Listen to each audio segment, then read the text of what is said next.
What does a mother do the day after burying her son? The month after? The years that follow? Mary of Nazareth did not bury just any son. She buried the man who split history in two, and then had to keep living in Jerusalem in the year 33 AD, surrounded by the same men who had condemned him, without imperial protection, without resources of her own, with only the word of a Galilean fisherman named John as guarantee that someone would take care of her. What nobody tells you is this: Mary didn't disappear from history after the crucifixion. The book of Acts places her by name in the upper room, praying with the apostles in the days before Pentecost. She was at the origin of the church, and according to the oldest Christian tradition, she ended her life in Ephesus, in a small stone house on a hillside, far from the village where it all began. Subscribe if you want to follow this kind of history where the evidence leads. The button is right below the video. The Gospel of John is the only one of the four that explicitly places Mary at the foot of the cross. The other Gospels speak of women watching from a distance. John places them right there. Mary, the mother of Jesus, Mary, the wife of Clopas, Mary Magdalene, and the beloved disciple the tradition identifies as John. While the male disciples have fled, while Peter is weeping over his denial in some courtyard in Jerusalem, while the rest are hiding in fear, a Galilean woman of approximately 50 years of age is standing at the place of execution, not running, not lamenting from a distance, standing. The Greek word John uses is histemi, to stand, to hold one's ground. It is not the posture of someone collapsing. It is the posture of someone who holds. Jesus sees her and sees the disciple he loved. And from the cross, in the midst of the agony of crucifixion, he attends to a practical problem that only someone who knows real life can understand. Who will care for my mother? Woman, behold your son. To John, behold your mother. And the text adds, from that hour, the disciple took her to his own home. This gesture is, in the legal and social code of first-century Jewish world, an act of formal adoption. Jesus, in his last hours of conscious life, is guaranteeing that his mother will not be left destitute.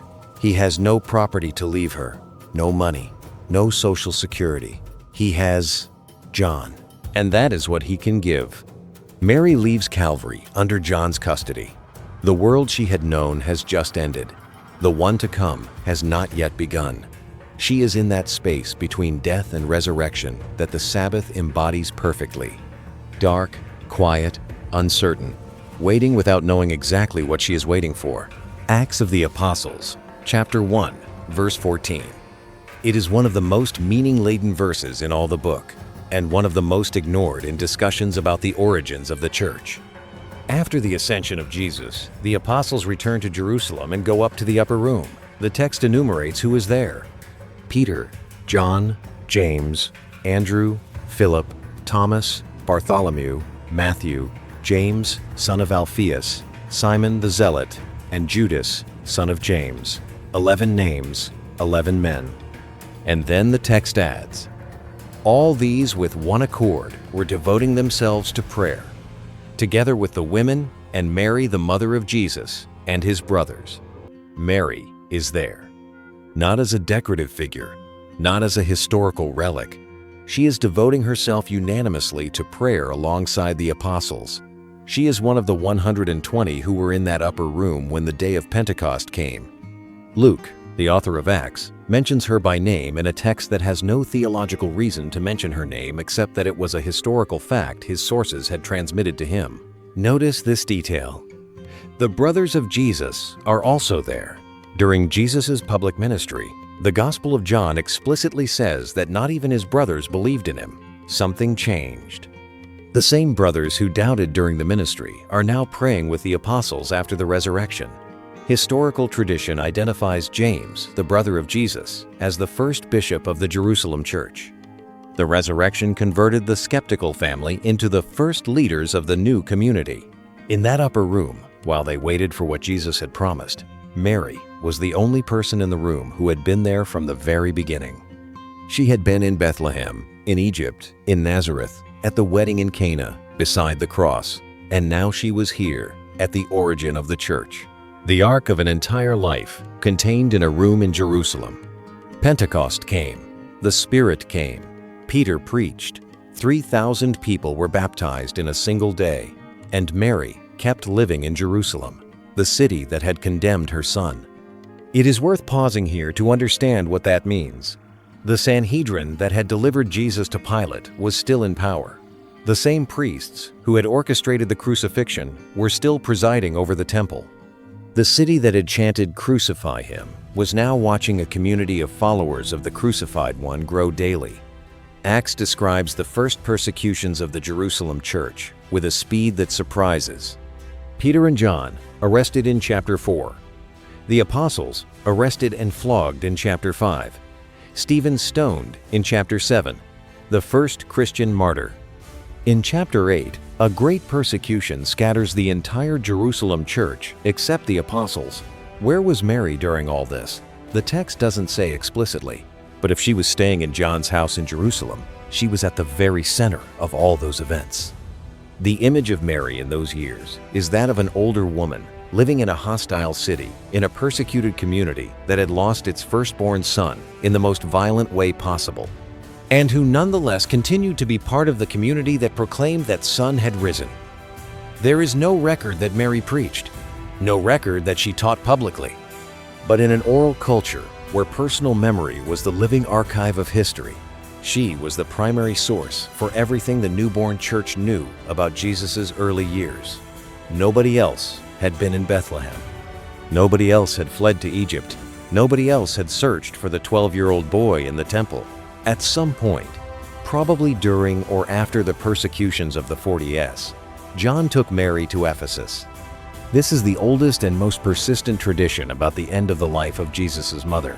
Ephesus in the 1st century was the 4th largest city in the Roman Empire, capital of the province of Asia, a crucial commercial port of the Eastern Mediterranean, seat of the great Temple of Artemis, one of the 7 wonders of the ancient world. It was also, for John, territory of active mission. The letters to the 7 churches in Revelation suggest John spent a significant part of his ministry in the region of Ephesus. The tradition that Mary lived and died in Ephesus was already mentioned at the Council of Ephesus in 431 AD, a council that was held precisely in that city with a clear awareness of its Marian significance. But the most surprising evidence came in the 19th century. In 1881, a German nun named Anne Catherine Emmerich, who had experienced visions about the life of Mary, described with extraordinary precision a small house on a wooded hillside south of Ephesus, where Mary had lived her last years. The description was so specific: the shape of the house, the orientation, the distance from the sea, that in 1891, a Lazarist priest named Julian Gouillet followed those indications to the hill of Bulbul Dagi and found the ruins of a small stone house. Turkish archaeologists who later excavated the site found evidence of 1st century construction at the base of the existing ruins. The house, now known as Meryem Ana Evi, the House of the Virgin Mary, has become a pilgrimage site visited by millions of people each year. Pope Paul VI visited in 1967, John Paul II in 1979, Benedict XVI in 2006. And the Muslim community of the region also venerates it. In the Pa small stone, with a single water source at the exterior, on a hill with a view of the sea, the final home of the Mother of Jesus. The Bible does not record Mary's death. This is a fact. The 4 Gospels end with the resurrection. Acts mentions her in chapter 1, and then never again. Paul's letters don't mention her by name. The book of Revelation doesn't record her death. The oldest tradition about Mary's death comes from the texts called Dormition documents, writings from the 2nd and 3rd centuries that attempt to reconstruct what happened. The most ancient and most influential is the Book of the Dormition of Mary, which narrates that the apostles were miraculously gathered from various places in the world to be present at Mary's death, and that Jesus himself came to receive her soul. The theological term used by Eastern and Western traditions to describe Mary's end is significantly different. The Orthodox and Eastern churches speak of the dormition, the falling asleep, the sleep of death. The Catholic Church, in the dogma proclaimed in 1950, speaks of the Assumption, the reception of Mary body and soul into heaven at the end of her earthly life. The two traditions agree on the essential, that Mary's end was unlike that of any other human being. What we can say with historical certainty is this: Mary of Nazareth lived until approximately the 40s or 50s of the 1st century. She was born in an insignificant village in Galilee. She raised a son whose execution divided history. She survived the crucifixion. She was at the origin of the church. And she died on a hillside with a view of the sea in Asia Minor, very far from the village where it all began. The woman who said, "Behold, the servant of the Lord. Let it be done to me according to your word." At 15 or 16 years of age, the one who pronounced the most costly yes in history. She kept living that yes for decades, in conditions no angel had promised her would be easy. We have walked today through Mary's life after the death of Jesus. Standing at the cross, in the upper room at Pentecost, in the first persecuted communities of Jerusalem, in a small house on a hillside in Ephesus, and finally in the silence of the Dormition. The yes of Mary. The fiat spoken to the angel in Nazareth was not a yes to a painless path. It was a yes to a road whose end she could not see from where she stood. And she held it.